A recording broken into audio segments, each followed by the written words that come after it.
सो इस चैप्टर का हम लोग लास्ट टॉपिक कर रहे थे, दैट इज टेस्ट चेकिंग। जल्दी से इसको खत्म करके नेक्स्ट चैप्टर स्टार्ट करेंगे। टेस्ट चेकिंग के बारे में मैंने आपको क्या बताया था? जब एक ऑडिटर बहुत सारी की सारी ट्रांजैक्शंस को चेक ना करते हुए एक सैंपल ले लेता है और उन सैंपल ट्रांजैक्शंस को चेक करता है, तो उसे कहते हैं टेस्ट चेकिंग। टेस्ट चेकिंग के हमने एलिमेंट्स करे थे कल, और एडवांटेजेस एंड डिसएडवांटेजेस करे थे। हम प्रिकॉशंस पर थे। प्रिकॉशंस प्रिकॉशंस इन टेस्ट चेकिंग। जब ऑडिटर टेस्ट चेकिंग कर रहा होता है तो उसको क्या सावधानियां बरतनी पड़ती हैं? देखिए, सारी की सारी ट्रांजैक्शंस चेक करना तो ऑडिटर के फेवर में नहीं है, क्योंकि बहुत सारा टाइम लग जाएगा उसे सारी ट्रांजैक्शंस चेक करते हुए। इसलिए उसको ऑप्ट तो टेस्ट चेकिंग के लिए ही करना पड़ेगा। तो टेस्ट चेकिंग को वो किस तरह से असरदार बना सकता है,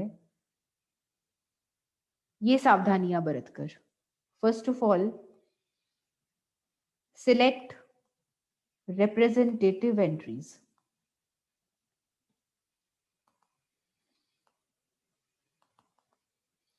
अच्छी सी एंट्रीज सिलेक्ट करें, ऐसी एंट्रीज जो कि बाकी सारी एंट्रीज का प्रतिनिधित्व करें। जो प्रतिनिधि ट्रांजैक्शंस हैं वो इस तरह की होनी चाहिए जिससे कि सारी की सारी एंट्रीज ऑटोमेटिकली चेक हो जाएं। तो जो सिलेक्शन है वो अच्छी होनी चाहिए, और जो ऑडिटर है वो किस बेस पे सिलेक्ट कर रहा है उसको सीक्रेट रखना चाहिए, राज रखे वो, सीक्रेट रखे वो ऑर्गेनाइजेशन के एम्प्लॉयज से।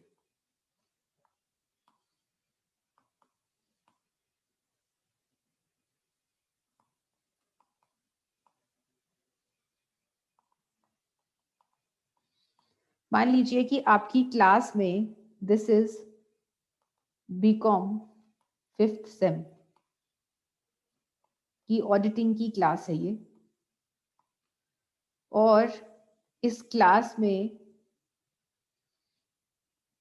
35 स्टूडेंट्स हैं, और मुझे आप लोगों की नोटबुक चेक करनी है। तो मेरे लिए पॉसिबल नहीं है कि मैं 35 स्टूडेंट्स की नोटबुक चेक करूं। सो मैं क्या करती हूँ, मैं इसमें से एक सैंपल सिलेक्ट कर लेती हूँ, टोटल में से सैंपल सिलेक्ट कर लेती हूँ। मान लीजिए कि मैं कोई 10 स्टूडेंट्स को पकड़ लेती हूँ और उन 10 स्टूडेंट्स की नोटबुक्स जो हैं वो चेक करती हूँ, और इन 10 स्टूडेंट्स की नोटबुक्स अगर मुझे ठीक मिलती हैं तो मैं ये मान लेती हूँ कि जो बाकी के 25 स्टूडेंट्स हैं उनकी नोटबुक्स भी ठीक ही होंगी। This is how test checking works.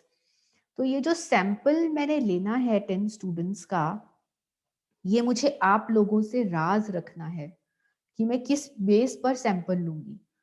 मान लीजिए कि मैंने कह दिया कि मैं ऑड नंबर्स, मैं जितने भी ऑड रोल नंबर्स हैं उनकी नोटबुक्स चेक करूंगी। फिर तो आप लोगों को पता ही चल गया कि मैं चेक करने वाली हूँ। तो जो ऑड रोल नंबर्स वाले स्टूडेंट्स हैं वो अपनी अपनी बुक्स को करेक्ट करके ले आएंगे। इसीलिए मुझे आप लोगों से राज रखना है कि मैं किस बेस पर, किस आधार पर ये सैंपल इकट्ठा करूंगी, मैं किन बच्चों की नोटबुक्स को चेक करने वाली हूँ, मैं ये बात आपको नहीं बताऊंगी। मैं रैंडमली, रैंडमली मतलब एकदम से, बिना सोचे समझे, बिना आपको कुछ बताए, मैं रैंडमली इन 10 स्टूडेंट्स को सिलेक्ट करूंगी, और अचानक से, सरप्राइजिंगली, मैं आप लोगों की नोटबुक्स को चेक करूंगी। सो ये जो 10 स्टूडेंट्स हैं वो रिप्रेजेंटेटिव होने चाहिए। रिप्रेजेंटेटिव मतलब पूरी क्लास का प्रतिनिधित्व करें, ऐसा सैंपल होना चाहिए जो कि पूरी क्लास का प्रतिनिधित्व करे। मान लीजिए कि मैंने सिर्फ और सिर्फ बॉयज की नोटबुक्स को चेक किया और गर्ल्स की नोटबुक्स को मैंने चेक नहीं किया। यहाँ पर ये जो सैंपल है, ये जो 10 स्टूडेंट्स हैं, ये ओनली बॉयज हैं। क्योंकि ये 10 स्टूडेंट्स ओनली बॉयज हैं, तो यहाँ पर आप ये नहीं कह सकते कि आपका सैंपल अच्छा है। यहाँ पर सैंपल अच्छा नहीं माना जाएगा। अब मान लीजिए कि मैंने बॉयज की नोटबुक्स चेक नहीं करी, ये 10 के 10 स्टूडेंट्स जो मैंने सिलेक्ट करे, ये सब की सब गर्ल्स थी, तो यहाँ पर भी आपका जो सैंपल है वो अच्छा नहीं माना जाएगा।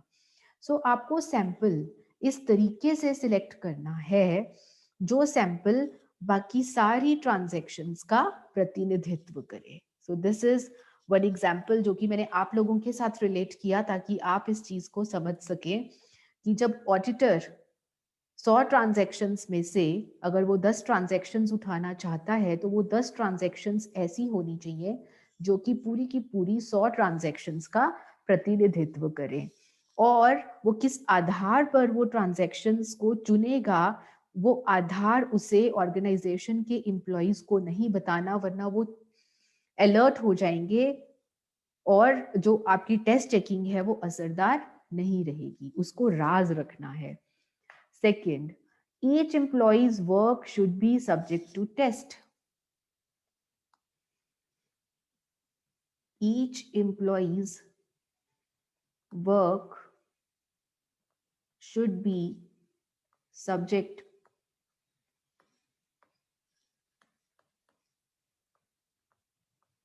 to test.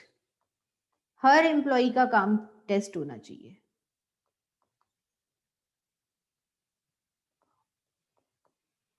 हर एम्प्लॉई का काम टेस्ट होना चाहिए। अब देखिए, ये रहे आपके ऑर्गेनाइजेशन के 5 एम्प्लॉइज, 1 2 3 4 5, ये 5 एम्प्लॉइज हैं। मान लीजिए ये कैश देखता है, ये जर्नल में एंट्रीज करता है, ये पोस्टिंग करता है, ठीक है जी, ये सेल्स देखता है, ये परचेज देखता है। ये हैं आपके एम्प्लॉय नंबर 1 2 3 4 5, ये 5 एम्प्लॉइज हैं। अब मान लीजिए कि आप सैंपल ले रहे हैं, एज एन ऑडिटर आप सैंपल ले रहे हैं। आपने मान लीजिए इसकी कितनी ट्रांजैक्शंस हैं, number of transactions, cash transactions, ये है एम्प्लॉय नंबर।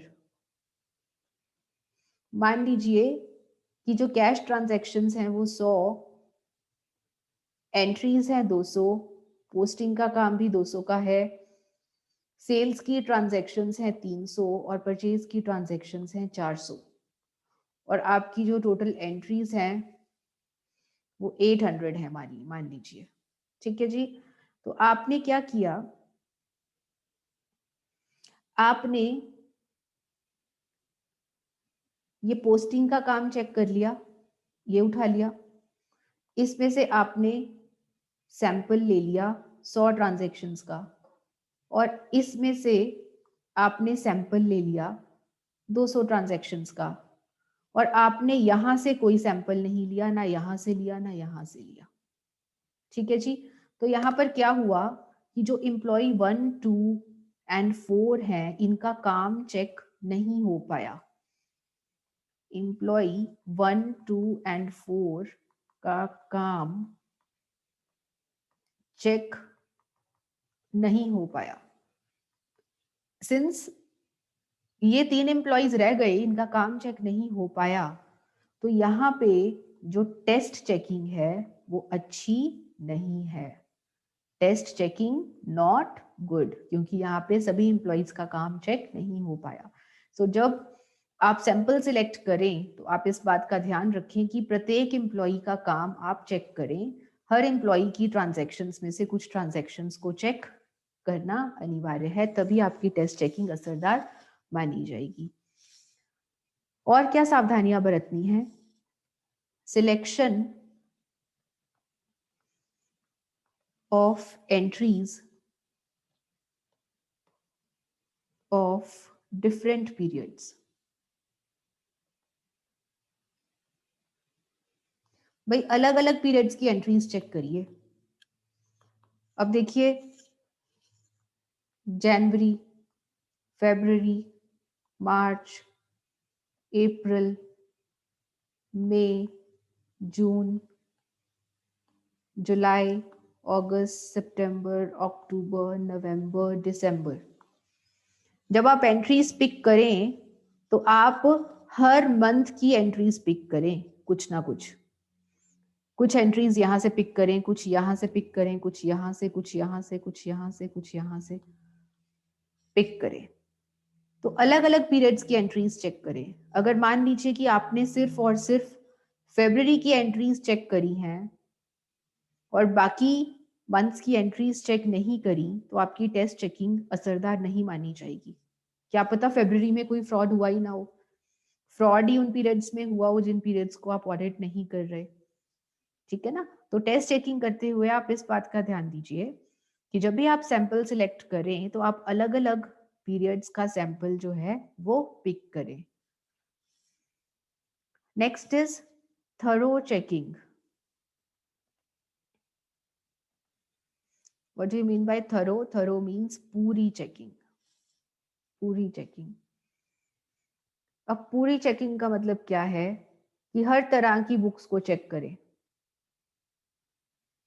कुछ ट्रांजैक्शंस, कुछ बुक्स, कुछ जो बुक्स ऑफ अकाउंट्स होते हैं वो ऐसे होते हैं जो कि बहुत ही सेंसिटिव होते हैं, जैसे कि कैश की ट्रांजैक्शंस। जो कैश बुक होती है वो बहुत ही सेंसिटिव होती है। सेंसिटिव मतलब संवेदनशील। भाई यहाँ पर गलती के चांसेस और फ्रॉड्स के चांसेस बहुत ज्यादा होते हैं। सो कैश बुक को आप टेस्ट चेकिंग, कैश बुक की टेस्ट चेकिंग आप नहीं कर सकते। आपको चाहिए कि कैश बुक की आप पूरी चेकिंग करें। ठीक है ना? सो जहां पर टेस्ट चेकिंग की आवश्यकता है वहां पे टेस्ट चेकिंग एप्लीकेबल करें, और जहां पर आपको लगता है कि कुछ सेंसिटिव इश्यूज हैं और वहां पर फ्रॉड्स और एरर्स के चांसेस ज्यादा हो सकते हैं, अब वहां पर पूरी चेकिंग करें। Next, entries of opening and closing months should be checked in detail.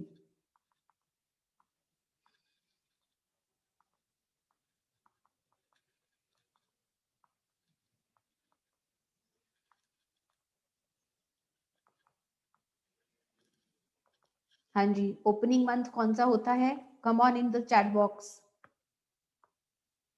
शुरुआती महीना कौन सा होता है? Opening month. चैट बॉक्स में जल्दी से मेंशन कीजिए। I want very quick answers.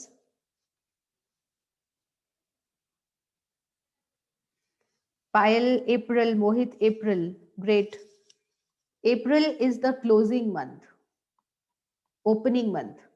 April is the opening month and closing month कौन सा होता है?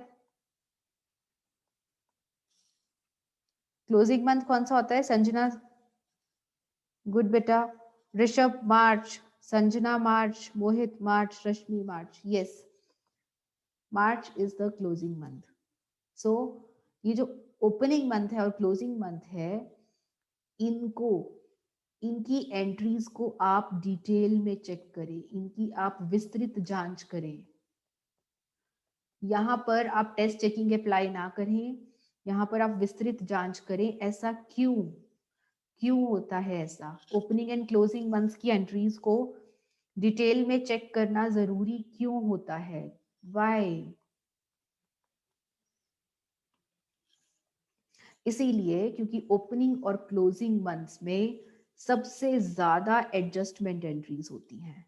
एडजस्टमेंट एंट्रीज, अगर आपके पूरे साल में कुछ गलती हो गई है तो आप उसको कहाँ पे सुधारते हैं? आप उसको मार्च में जाके एडजस्टमेंट एंट्री पास करके सुधारते हैं।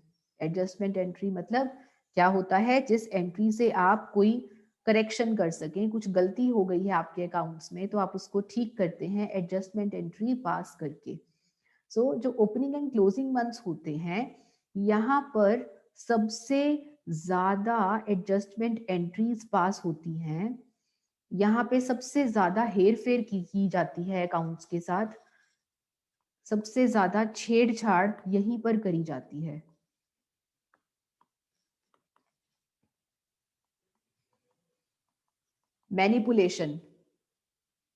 Manipulation of accounts.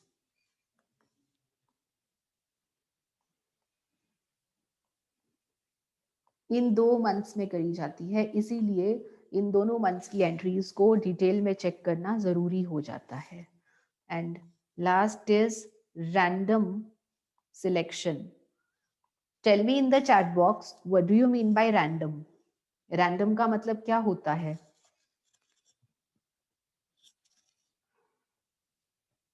What do you mean by random?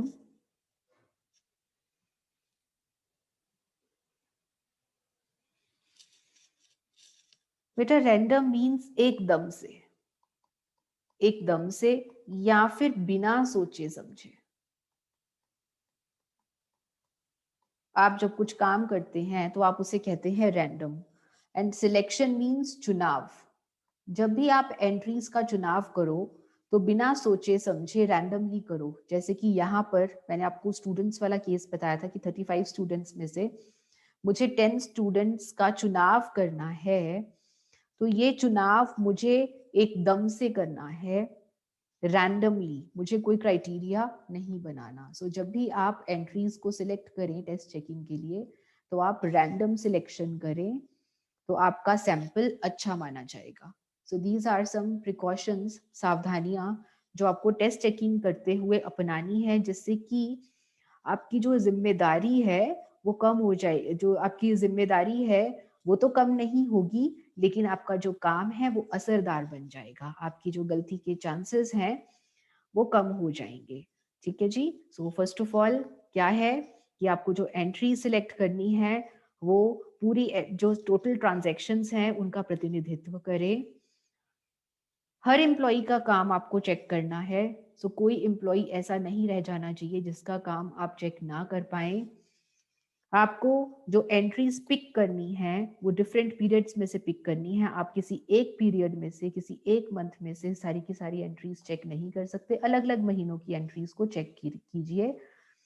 अच्छा, कुछ बुक्स ऐसी होती हैं जिनकी पूरी चेकिंग करनी अनिवार्य हो जाती है, जैसे कि कैश बुक, क्योंकि जो कैश बुक है वो सेंसिटिव है, संवेदनशील है, फ्रॉड्स के चांसेस ज्यादा हैं। सो यहाँ पर टेस्ट चेकिंग काम नहीं करेगी, तो यहाँ पर आप पूरी चेकिंग करें तो बेहतर रहेगा। ओपनिंग एंड क्लोजिंग मंथ्स की जो एंट्रीज हैं वो आप डिटेल में चेक करें, क्योंकि यहाँ पर सबसे ज्यादा एडजस्टमेंट्स होती हैं और यहीं पर अकाउंट्स के साथ सबसे ज्यादा छेड़छाड़ करी जाती है। और जो भी आप सैंपल सिलेक्ट करें वो रैंडमली सिलेक्ट करें। So these are some precautions that an auditor needs to take while auditing the books of accounts.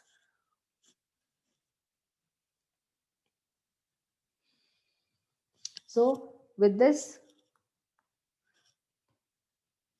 this chapter, audit process and audit program, it gets over. अब आप लोग मुझे बताएं कि next chapter start करें या next session में start करें।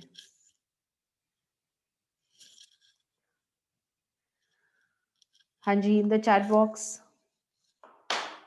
आज स्टार्ट करना है या नेक्स्ट सेशन में स्टार्ट करना है, प्लीज टेल मी।